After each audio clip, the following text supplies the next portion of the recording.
ఈరోజు హైడ్రా కమిషనర్ అధికారి ఒక ట్వీట్ చేసిండు. ఆయన ఏంటంటే అక్బరుద్దీన్ ఓవైసీ కళాశాలను దాని జోలి కోరట. జోలి పోతే అన్యాయం జరుగుతుందట. పాపం ఈయనకి ఏ అన్యాయం గుర్తొచ్చిందో ఆయనకి ఏం తెలుస్తుందో మనకు అర్థం కాలేదు. ఒక అధికారి ఒక పార్టీకి వత్తాసు పలకడం ఇంతకంటే మూర్ఖత్వం ఇంకోటి కాదు. మరి ఈ అధికారి ఆలోచన రాష్ట్ర ముఖ్యమంత్రి గారు స్పష్టం చేయాలి. ఆయన అది ఆలోచన రాష్ట్ర ప్రభుత్వం యొక్క నిర్ణయమా లేకుంటే ఆ అధికారి యొక్క సొంత నిర్ణయమా స్పష్టం చేయాల్సిన బాధ్యత రాష్ట్ర ప్రభుత్వం మీద ఉంది. ఎందుకు అక్బరుద్దీన్ కు కొమ్ములు ఏమన్నా ఎందుకు ఇవ్వాలి ఎగ్జామ్షన్ వాళ్ళకు? వాళ్ళ మూసీ పరివారక ప్రాంతంలో చెరువులు శిఖంలు ఆ ప్రాంతంలో తెలియక కష్టపడి పోగు చేసుకున్న డబ్బులతోని చిన్న చిన్న గుడిసెలు వేసుకుని చిన్న చిన్న ఇళ్లు కట్టుకున్నటువంటి వేలాది గుడిసెలను ఇళ్లను కూల్చేసినటువంటి హైడ్రా అధికారులు ఈ తెలంగాణలోని కాంగ్రెస్ పార్టీ ప్రభుత్వం వాళ్ళ ప్రాణాలు కావు, వాళ్ళ ఆస్తులు కావు, వాళ్ళ విలువ లేదుగా. వాళ్ళేమో కూల్స్తారట, వాళ్ళకు నష్టం జరగదట, వాళ్ళ పట్ల మానవత్వం లేదట. వీళ్ళకు ఈ కాంగ్రెస్ పార్టీ ప్రభుత్వానికి అధికారులకు మానవత్వం లేదట. అక్బరుద్దీన్ ఓవైసీ కాలేజీలో మాత్రం 10,000 మంది స్టూడెంట్స్ ఉన్నారట. దాన్ని కూల్స్తే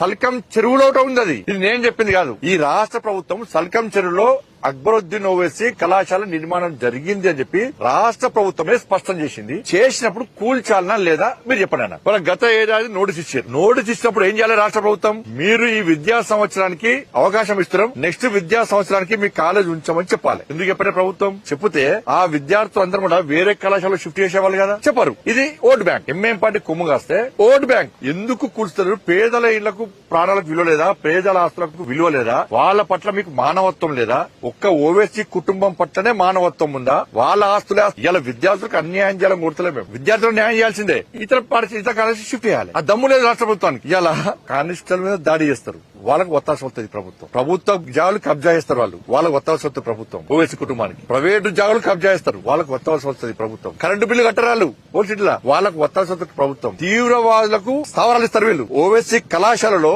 విద్యార్థులను తయారు చేస్తారంటే ఎవరైతే తీవ్రవాదులతో సంబంధం లేవు వాళ్ళకు ఉద్యోగాలు ఇస్తుండదా? ఇది నేను చెప్పింది కాదు. అరెస్ట్ చేసి తీసుకుపోయి ఇక్కడి నుంచి. ఇదెక్కిరి ఆలోచన తెలంగాణ సమాజం గుర్తించాలి. తెలంగాణ సమాజం గుర్తించాలి. దీన్ని రాష్ట్ర ప్రభుత్వం యొక్క ఓట్ బ్యాంక్ రాజకీయాలను ఇలా తెలంగాణ సమాజం హిందూ సమాజం గుర్తించాల్సిన అవసరం ఉంది. హైడ్రా విషయంలో ఎంఏం పార్టీ నాయకుల ఆస్తులకు ఎగ్జంప్షన్ ఇచ్చారా మీరు? వాళ్ళు కబ్జాలు చేసుకోవచ్చా? చెరువులు జాగలు అన్ని శిఖం అన్ని కబ్జా చేసుకోవచ్చా? పేదల ప్రాణాలకు పేదల ఆస్తులకు విలువ లేదా? హైడ్రా గొప్పదని చెప్పుకున్నటువంటి రాష్ట్ర ముఖ్యమంత్రి గారు దీని మీద స్పందించాల్సిన బాధ్యత మీ మీద ఉంది.